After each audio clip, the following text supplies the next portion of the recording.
നമസ്കാരം, ഞാൻ ഡോക്ടർ ഭാഗ്യ Q&B health കെയറിലെ Ayurveda ഡോക്ടറാണ്. ഇന്ന് നമ്മളിൽ പലരിലും വളരെ കോമൺ ആയിട്ട് കണ്ടുവരുന്ന, കോമൺ ആണെങ്കിൽ പോലും അത് പലരും പുറത്ത് പറയാൻ മടിക്കുന്ന അസുഖങ്ങളിലൊന്നാണ് പൈൽസ് അല്ലെങ്കിൽ ഫിഷർ എന്നൊക്കെ പറയുന്നത്. പുറത്ത് പറയാൻ മടിക്കുന്ന എന്ന് പറയുന്നതിനുള്ള ഒരു പ്രധാന കാരണം എങ്ങനെയാണ് നമ്മളത് ഡോക്ടറോട് പറയുന്നത്, അല്ലെങ്കിൽ എന്ത് മെഡിസിൻസ് ആണ് ഇപ്പോൾ ഡോക്ടർ തരുന്നത്, അത് കഴിച്ചു കഴിഞ്ഞാൽ എന്തെങ്കിലും ബുദ്ധിമുട്ടുണ്ടാവുമോ, ഇങ്ങനെയുള്ള ബുദ്ധിമുട്ടൊക്കെ കാരണം നമ്മൾ ഒട്ടുമിക്ക ആളുകളും ഡോക്ടറോട് പറയാതിരിക്കും. ചിലപ്പം ആ പൈൽസ് അല്ലെങ്കിൽ ഫിഷറൊക്കെ വന്ന് നല്ല ബ്ലീഡിംഗ് ഒക്കെ വരിക, അതിൻ്റെ ഭാഗമായിട്ട് നിങ്ങൾക്ക് ക്ഷീണം വരിക, അല്ലെങ്കിൽ ഇങ്ങനെ ബ്ലഡ് നമ്മുടെ ടോയ്ലറ്റിൽ പോകുന്നത് കാണുമ്പം പേടി കൊണ്ട് നമ്മൾ ഒട്ടുമിക്ക ആളുകളും ഡോക്ടറെ അടുത്തൊക്കെ പോയിട്ട്, അല്ലെങ്കിൽ ആ ഒരു സ്വകാര്യ ഭാഗം നമ്മൾ ഡോക്ടറെ കാണിക്കണോ എന്നുള്ളൊരു ഭയമൊക്കെ കൊണ്ടായിരിക്കാം ഒട്ടുമിക്ക ആളുകൾ ഇത് പറയാതിരിക്കുന്നത്.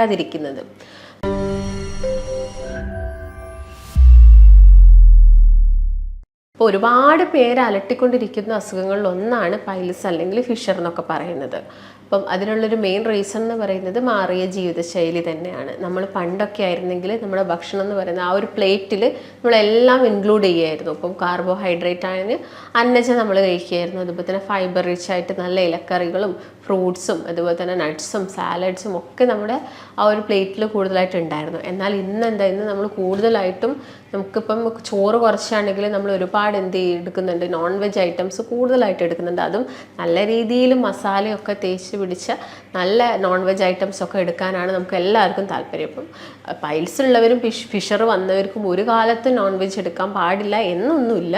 പക്ഷെ നിങ്ങൾ കഴിക്കുന്ന സമയത്ത് ഒരുപാട് കാര്യങ്ങൾ ശ്രദ്ധിക്കേണ്ടതുണ്ട്. അതൊക്കെ നിങ്ങൾ മെയിൻറ്റെയിൻ ചെയ്ത് പോവുകയാണെങ്കിൽ നിങ്ങൾക്ക് ഈ പൈൽസ് വരുന്നത് അല്ലെങ്കിൽ ഫിഷർ വരുന്നതൊക്കെ നിങ്ങൾക്ക് എന്ത് ചെയ്യാൻ പറ്റും, തടയാൻ സാധിക്കും. അപ്പം എന്താണ് പൈൽസ് എന്ന് പറയുന്നത്? പൈൽസ് എന്ന് പറയുന്നത് നമ്മുടെ മലാശയത്തിനുള്ളിൽ അല്ലെങ്കിൽ മലദ്വാരത്തിന് ചുറ്റുമുള്ള രക്തക്കുഴലുകൾക്കുണ്ടാകുന്ന വീക്കത്തിനെയാണ് നമ്മൾ പൈൽസ് എന്ന് പറയുന്നത്. അപ്പോൾ പൈൽസും ഫിഷറും ശരിക്കും രണ്ടാണ്.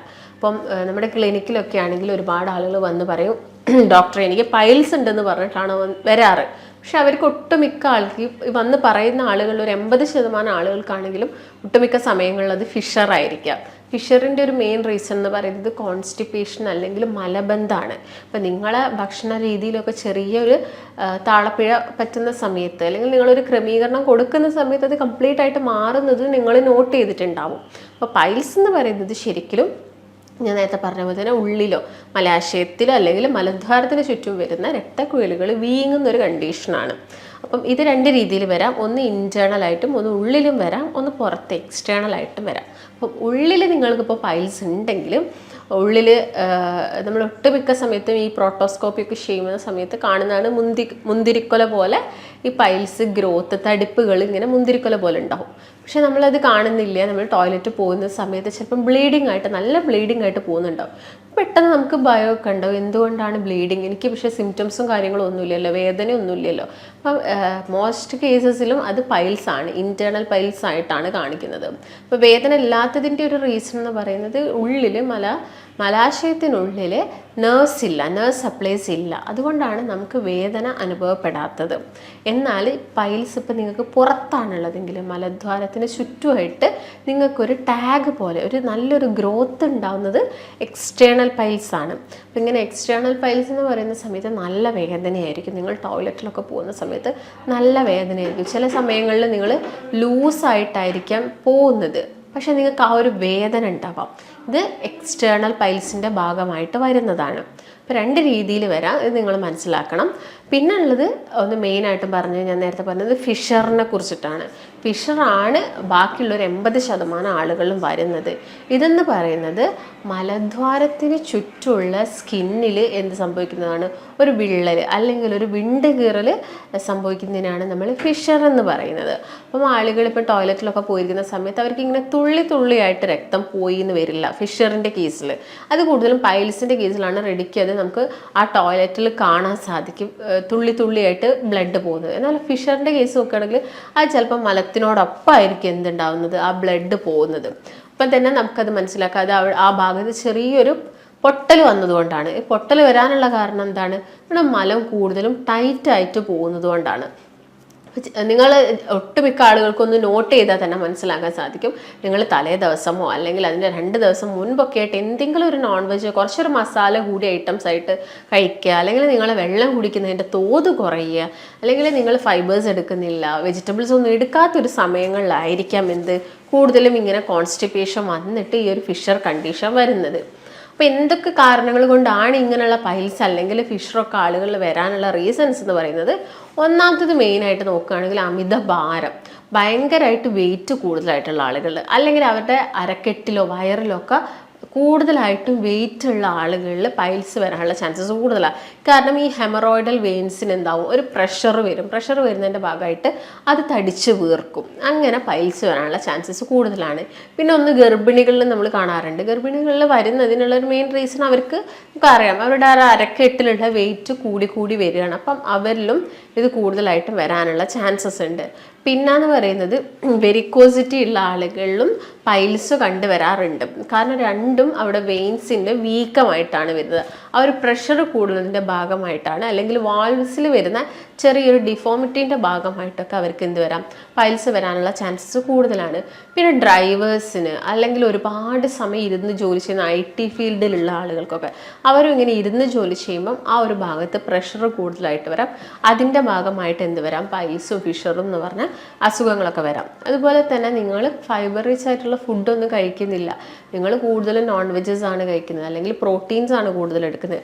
നമുക്ക് വേണ്ട ഡയറ്റ്, അതായത് നമ്മുടെ ഒരു ബാലൻസ്ഡ് ഡയറ്റ് നിങ്ങൾ കീപ്പ് ചെയ്ത് പോകുന്നില്ലെങ്കിൽ നിങ്ങൾക്ക് ഇങ്ങനെയുള്ള അസുഖങ്ങൾ വരാം. അതുപോലെ തന്നെ നിങ്ങൾ പെട്ടെന്ന് തന്നെ ഏതെങ്കിലും ഒരു ടാബ്ലറ്റ്സോ എന്തെങ്കിലും സ്റ്റീറോയിഡ്സോ അല്ലെങ്കിൽ ഏതെങ്കിലും ഒരു ടാബ്ലറ്റ്സോ ഒക്കെ പുതുതായിട്ട് കഴിക്കുന്നുണ്ടെങ്കിലും നിങ്ങൾക്ക് എന്ത് വരാം, ഇങ്ങനെ പൈൽസ് പോലുള്ള അസുഖങ്ങളൊക്കെ വരാനുള്ള ചാൻസസ് കൂടുതലാണ്. അപ്പം മെയിനായിട്ട് ഞാൻ പറഞ്ഞ കാരണങ്ങളിൽ ആദ്യം തന്നെ നമുക്ക് നോക്കേണ്ടത് നമ്മുടെ ഭക്ഷണമാണ്. ഭക്ഷണ രീതിയിൽ എന്ത് മാറ്റം വരുത്തിയാലാണ്. കാരണം ഈ പൈൽസും ഫിഷറും ഒക്കെ നിങ്ങൾക്കൊരു ടാഗ് പോലെ വന്നിട്ടുണ്ടെങ്കിൽ നമുക്കത് മെഡിസിൻ കഴിച്ചിട്ടൊന്നും അത് മാറ്റിയെടുക്കാൻ പറ്റില്ല. പക്ഷെ നിങ്ങൾക്ക് നല്ല വേദന ഉണ്ട്, നല്ല ബ്ലീഡിങ് ഉണ്ട്, ചൊറിച്ചിലുണ്ട്, അതുപോലെ അങ്ങനെയുള്ള ബുദ്ധിമുട്ടുകളൊക്കെ ആണെങ്കിൽ നമുക്ക് മെഡിസിൻസ് ഒക്കെ എടുത്താൽ എന്ത് ചെയ്യാൻ പറ്റും, മാറ്റിയെടുക്കാൻ സാധിക്കും. പക്ഷെ നിങ്ങൾക്ക് പൈൽസ് വന്നൊരു ടാഗ് പോലെ അത് കിടക്കുന്നുണ്ടെങ്കിൽ നമുക്ക് ചിലപ്പോൾ അത് കട്ടൊക്കെ ചെയ്ത് കളയേണ്ടി വരും. അങ്ങനെയുള്ള ട്രീറ്റ്മെൻറ്റ്സും കാര്യങ്ങളൊക്കെ എടുക്കേണ്ടി, കോട്ടറൈസേഷൻ പോലെ അങ്ങനെയുള്ള ട്രീറ്റ്മെൻറ്റ്സ് ഒക്കെ നമ്മൾ എന്ത് ചെയ്യേണ്ടി വരും, അവിടെ ചെയ്യേണ്ടി വരും. എന്നാൽ ഞാൻ നേരത്തെ പറഞ്ഞ പോലെ തന്നെ ഇങ്ങനെ ഫിഷർ പോലുള്ള അസുഖങ്ങളിലൊക്കെ കൂടുതലും നമുക്ക് എന്താണ്, നമ്മുടെ ഭക്ഷണത്തിൽ ക്രമീകരണം വരുത്തുന്നതാണ് ഏറ്റവും നല്ലത്. അങ്ങനെ മാറ്റുമ്പോൾ തന്നെ നമുക്ക് എന്ത് ചെയ്യാതെ കംപ്ലീറ്റ് ആയിട്ട് പോകുന്നത് കാണാൻ സാധിക്കും. എന്നാൽ ചില ആളുകൾ എന്തായിരിക്കും, നിങ്ങൾക്ക് ലൂസായിട്ട് പോകുന്നുണ്ടെങ്കിൽ പെയിൻ ഉണ്ടെങ്കിൽ അങ്ങനെയുള്ള ആളുകൾക്ക് ആ ഒരു ഇൻഫ്ലമേഷൻ കുറയ്ക്കാൻ വേണ്ടിയിട്ടൊക്കെ നമുക്ക് മെഡിക്കേഷൻസ് എടുക്കേണ്ടി വരും. അപ്പോൾ ഈ ഒരു കാര്യങ്ങളൊക്കെയാണ് നിങ്ങൾ മെയിനായിട്ടും ശ്രദ്ധിക്കേണ്ടത്. അപ്പോൾ പൈൽസിൻ്റെ കേസ് തന്നെ നോക്കുകയാണെങ്കിൽ നമുക്ക് അതിനെ ഗ്രേഡായിട്ട് തിരിക്കാൻ സാധിക്കും. ഒരു ഗ്രേഡ് 1, 2, 3 എന്ന് പറഞ്ഞാൽ നമുക്ക് തിരിക്കാൻ സാധിക്കും. ഒരു ഗ്രേഡ് 1 എന്നൊക്കെ പറയുന്നത് മോസ്റ്റ് കോമൺ ആയിട്ട് വരുന്ന പെയിന്, ചൊറിച്ചിൽ, ബ്ലീഡിങ്, ഇതൊക്കെ ഒരു ഗ്രേഡ് 1 ആണ്.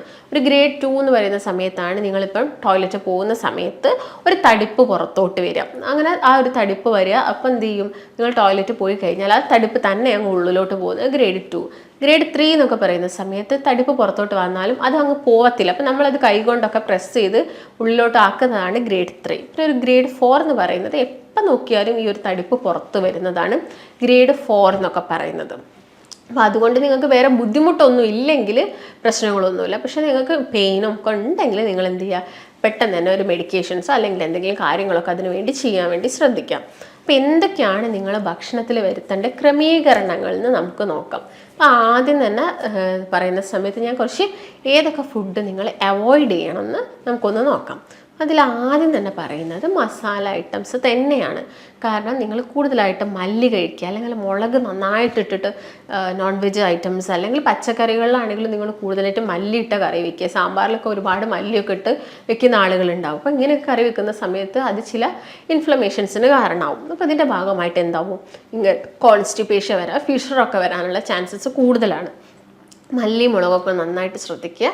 പച്ചമുളകൊക്കെ ആണെങ്കിൽ വലിയ പ്രശ്നങ്ങളൊന്നും ഉണ്ടാക്കുന്നില്ല. പിന്നെ നിങ്ങൾ ഒഴിവാക്കേണ്ടതെന്ന് പറയുന്നത്, ചില ആളുകളിൽ നേന്ത്രപ്പഴം കഴിക്കുന്ന സമയത്തും മുട്ട കഴിക്കുന്ന സമയത്തൊക്കെ പ്രശ്നങ്ങൾ വരുന്നുണ്ടാവും. പക്ഷെ നിങ്ങൾ അത് വിചാരിച്ചിട്ട് നേന്ത്രപ്പഴം നിങ്ങൾക്ക് കാലാകാലം കഴിക്കാതിരിക്കുക, അല്ലെങ്കിൽ മുട്ട നിങ്ങൾക്ക് തീരെ കഴിക്കാതിരിക്കുന്ന സമയത്ത് നമുക്ക് വേറെ ഡെഫിഷ്യൻസി വരാം. അപ്പോൾ നിങ്ങൾ എന്ത് ചെയ്യുക, അങ്ങനെ മുട്ടയും നേന്ത്രപ്പഴമൊക്കെ കഴിക്കുന്ന സമയത്ത് നന്നായിട്ട് വെള്ളം കുടിക്കാൻ വേണ്ടിയിട്ട് ശ്രദ്ധിക്കുക. ഒരു 8 മുതൽ 10 ഗ്ലാസ് വരെ വെള്ളം എന്താണെങ്കിലും നമ്മളൊരു ദിവസം കുടിച്ചിരിക്കണം. അപ്പോൾ നിങ്ങൾ അതെന്ത് ചെയ്യുക, ഒരു 12 ഗ്ലാസ് ആക്കിയിട്ട് കുടിക്കുക ആ സമയത്ത്. അല്ലെങ്കിൽ അതിൻ്റെ കൂടെ കുറച്ച് സാലഡ്സ് എടുക്കുക, കുറച്ച് ഉള്ളി കട്ട് ചെയ്ത് കഴിക്കുക, രാത്രി ഡിന്നറിൻ്റെ കൂടെ കുറച്ച് ഉള്ളിയൊക്കെ കട്ട് ചെയ്ത് കഴിക്കുക. അങ്ങനെ ആകുന്ന സമയത്ത് നിങ്ങളിപ്പോൾ നേന്ത്രപ്പഴം എടുത്തു കഴിഞ്ഞാൽ നിങ്ങൾക്ക് നെക്സ്റ്റ് ഡേ വലിയ പ്രശ്നങ്ങളൊന്നും ഉണ്ടാവാനുള്ള ചാൻസസ് ഇല്ല. പിന്നെ നിങ്ങൾ ഒഴിവാക്കേണ്ടതെന്ന് പറയുന്നത് ചായ, കോഫി പോലെയുള്ള ബെവറേജസുകളാണ്. അത് നിങ്ങൾ കോഫിയൊക്കെ പെട്ടെന്ന് നമ്മുടെ ആ ഒരു മോഷൻ ടൈറ്റ് ആക്കാവുന്നതാണ്. അപ്പോൾ നിങ്ങൾ അങ്ങനെയുള്ളതൊക്കെ എന്ത് ചെയ്യുക, മാക്സിമം കുറച്ചുകൊണ്ട് വരിക, എന്നിട്ട് പതുക്കെ അത് ഒഴിവാക്കാൻ വേണ്ടിയിട്ട് ശ്രദ്ധിക്കുക. അതുപോലെ തന്നെ മോഷൻ ടൈറ്റ് ആക്കുന്നത് ബിസ്ക്കറ്റ്സ് ഒക്കെ ഒരുപാട് കുഞ്ഞുങ്ങളിലൊക്കെ മോഷൻ ടൈറ്റ് ആക്കും. നിങ്ങളൊരു കണ്ടിന്യൂസ് ആയിട്ട് ഒരു 6-7 ബിസ്ക്കറ്റ്, ചില കുട്ടികൾ ഒരു പാക്കറ്റ് ബിസ്ക്കറ്റ്സ് ഒക്കെ കഴിക്കും. അങ്ങനെയുള്ള കുഞ്ഞുങ്ങളിൽ ഈ മോഷൻ്റെ പ്രോബ്ലം വരാനുള്ള ചാൻസസ് കൂടുതലാണ്. അതുപോലെ തന്നെ ചോക്ലേറ്റ്സ് ഒരുപാട് കഴിക്കുന്ന ആളുകൾ, അതുപോലെ തന്നെ ഈ നോൺ വെജ് ഐറ്റംസ് ഒക്കെ നിങ്ങൾ വല്ലാതെ ഗ്രിൽ ചെയ്ത് കഴിക്കുന്നത്. ഇപ്പോൾ ചിക്കൻ ഒന്നും കഴിക്കുന്നത് കൊണ്ട് വലിയ പ്രശ്നങ്ങളില്ല. ഞാൻ നേരത്തെ പറഞ്ഞ പോലെ മസാല ശ്രദ്ധിക്കുക, നന്നായിട്ട് സാലഡ്സ്, വെള്ളം കുടിക്കുന്നതുകൊണ്ട് ചെയ്യുകയാണെങ്കിൽ നമുക്ക് ചിക്കൻ എടുക്കുന്നതുകൊണ്ട് വലിയ പ്രശ്നമില്ല. പക്ഷേ നിങ്ങൾ ചിക്കൻ ഗ്രില്ല് ചെയ്ത് കഴിക്കുന്ന സമയത്ത് ഈ ചിക്കനിലുള്ള വെള്ളം ഒക്കെ പോവുകയാണ് ചെയ്യുന്നത്, ഭയങ്കര ഡ്രൈ ആയിട്ട് വരികയാണ്. ഇങ്ങനെയുള്ള മാക്സിമം ഐറ്റംസൊക്കെ, ഈ ചുട്ട കോഴി അങ്ങനെ പറയുന്ന ഐറ്റംസൊക്കെ എന്ത് ചെയ്യുക, മാക്സിമം ഒഴിവാക്കിയിട്ട് കറി വെച്ചത് നിങ്ങൾക്ക് 1-2 പീസോ കഴിക്കുന്നത് കൊണ്ടൊന്നും കുഴപ്പമില്ല. ഇപ്പോൾ എന്താണെങ്കിലും എല്ലാ ദിവസവും നമ്മൾ നോൺ വെജ് എടുക്കുന്ന ആളുകളായിരിക്കില്ല.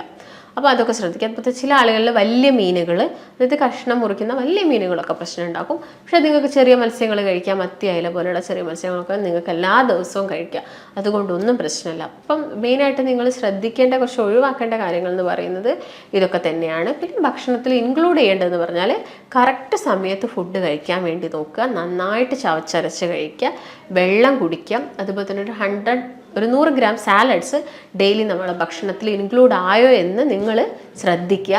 അതുപോലെ സാലഡ്സിൽ നിങ്ങൾക്ക് കുക്കുംബർ എടുക്കുക. അതുപോലെ തന്നെ നമ്മുടെ ഉള്ളി വലിയ ഉള്ളിയാണെങ്കിലും ചെറിയ ഉള്ളിയാണെങ്കിലും നന്നായിട്ട് കട്ട് ചെയ്തിട്ട് സാലഡ്സിലൊക്കെ മിക്സ് ചെയ്യുക. അതുപോലെ തന്നെ തൈര്, മോര്, പ്രോബയോട്ടിക്സ് നന്നായിട്ട് എടുക്കുക. പ്രോബയോട്ടിക്സിൻ്റെ കൂടെ തന്നെ ഫൈബർ റിച്ച് ആയിട്ടുള്ള ഫ്രൂട്ട്സും കഴിക്കണം. അതുപോലെ തന്നെ നിങ്ങൾ എന്ത് കഴിക്കണം, പച്ചക്കറികളും എടുക്കണം. ഫ്രൂട്ട്സ് എന്ന് പറയുന്ന സമയത്ത് മുന്തിരി ആണെങ്കിലും ആപ്പിൾ ആണെങ്കിലും പേരയ്ക്ക, അതുപോലെ തന്നെ ഓറഞ്ച്, നെല്ലിക്ക, ഇങ്ങനെയുള്ളതിലൊക്കെ ഫൈബർ റിച്ച്, പപ്പായൊക്കെ ഫൈബർ റിച്ച് ആയിട്ടുള്ള ഫ്രൂട്ട്സുകളാണ്.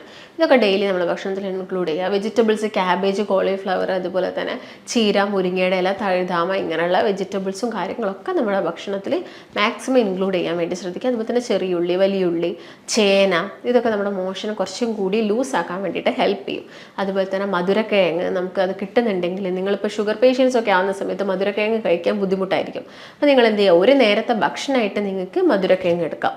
ആ ഒരു സമയത്ത് നിങ്ങൾ ബാക്കിയുള്ള അരിയാഹാരം, ചപ്പാത്തിയൊക്കെ ഒഴിവാക്കിയിട്ട് ഒരു നേരത്തെ ഭക്ഷണമായിട്ട് നിങ്ങൾക്ക് ഒരു 2 പീസ് മധുരക്കിഴങ്ങൊക്കെ കഴിക്കുന്നത് കൊണ്ടൊന്നും വലിയ പ്രശ്നമൊന്നും ഉണ്ടാക്കുന്നില്ല. ഇതൊക്കെ നിങ്ങളുടെ ഡയറ്റിൽ എന്ത് ചെയ്യുക, മാക്സിമം ഇൻക്ലൂഡ് ചെയ്യാൻ വേണ്ടി ശ്രദ്ധിക്കുക. അതുപോലെ തന്നെ ഒഴിവാക്കേണ്ടതിൽ ഷെൽ ഫിഷ് ചില ആളുകളിൽ പ്രശ്നം ഉണ്ടാക്കും.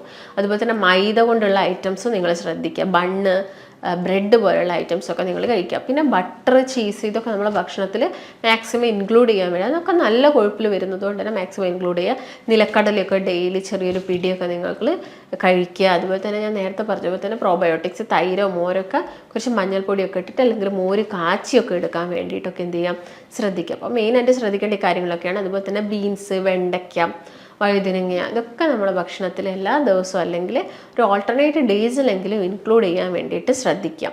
അപ്പോൾ ഇത്രയും കാര്യങ്ങളാണ് നിങ്ങൾ ഫുഡിൽ ശ്രദ്ധിക്കേണ്ടത്. പിന്നെ എപ്പോഴും നമ്മളൊരു വ്യായാമം കൊടുക്കുക. രാവിലെ എഴുന്നേറ്റ് കഴിഞ്ഞിട്ട് നിങ്ങളുടെ ബോഡിക്ക് ഒരു എക്സസൈസ് കൊടുക്കുന്നുണ്ടെങ്കിൽ അത് കുറച്ചും കൂടി നമ്മൾ ബവൽ മൂവ്മെൻ്റ് ഒക്കെ ഈസി ആക്കാൻ വേണ്ടിയിട്ട് ഹെൽപ്പ് ചെയ്യും.